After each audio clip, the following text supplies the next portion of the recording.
Cette année, les élections européennes 2024 auront lieu entre le jeudi 6 et le dimanche 9 juin. Cependant, ces dernières années, on s'est aperçu qu'un bon nombre des populations du monde ne votaient ou voire ne s'intéressaient pas à cela. En effet, cette indifférence peut changer le cours de beaucoup de vies indirectement.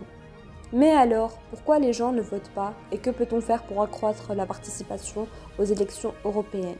Bienvenue sur Malek News, nous allons approcher ce problème de plus près et répondre à cette importante problématique.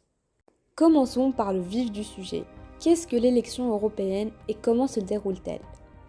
Les élections européennes sont des élections multinationales qui ont pour but d'élire les délégations de députés du Parlement européen. Ces élections ont lieu au suffrage universel direct à un tour.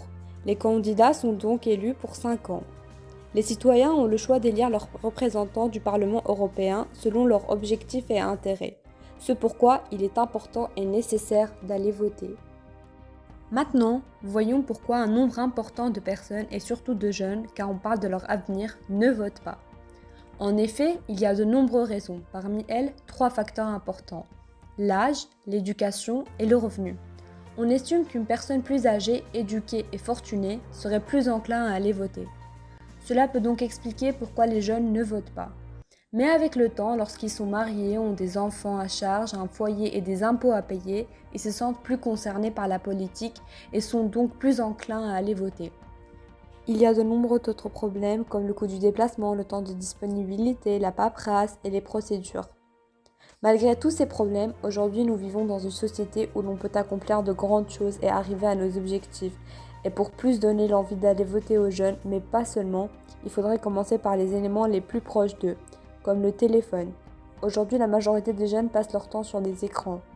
On peut donc inciter et payer des influenceurs, tiktokers, youtubeurs pour créer du contenu par rapport aux élections et à l'approche de sa date.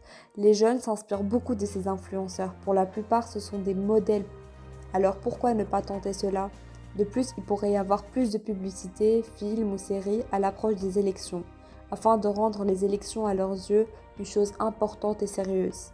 Ensuite, dans le milieu éducatif et social, on devrait approfondir ce sujet. À l'école, par exemple, il devrait y avoir quelques cours spéciaux à l'approche de ces dates afin de renseigner les élèves et étudiants pour voter. Il serait aussi raisonnable de diminuer l'âge de vote de certains pays à 16 ans, car c'est l'avenir de nos jeunes et ils doivent expérimenter ce domaine, non pas le plus tôt, mais le plus raisonnablement possible. Mais tout ne s'arrête pas là, car beaucoup d'adultes ne votent pas non plus à cause de leur travail, leur déplacement et leur temps. Pour cela, il serait intelligent qu'à l'approche de chaque élection européenne, il y ait 1 ou 2 jours de pause pour tout le monde, où l'on propose des stands d'activités et d'aide pour les procédures de vote et la paperasse. Et pour les personnes se trouvant à l'étranger, il pourrait être créé un système afin de pouvoir voter en ligne de n'importe quel endroit. Et enfin, la dernière solution qui suscite beaucoup de débats, devrait-on rendre le vote obligatoire comme dans certains pays avec des amendes ? À vous de me répondre en commentaire. Merci à tous et à toutes d'avoir suivi la vidéo et je vous donne rendez-vous le 6 juin pour aller voter ensemble. À bientôt!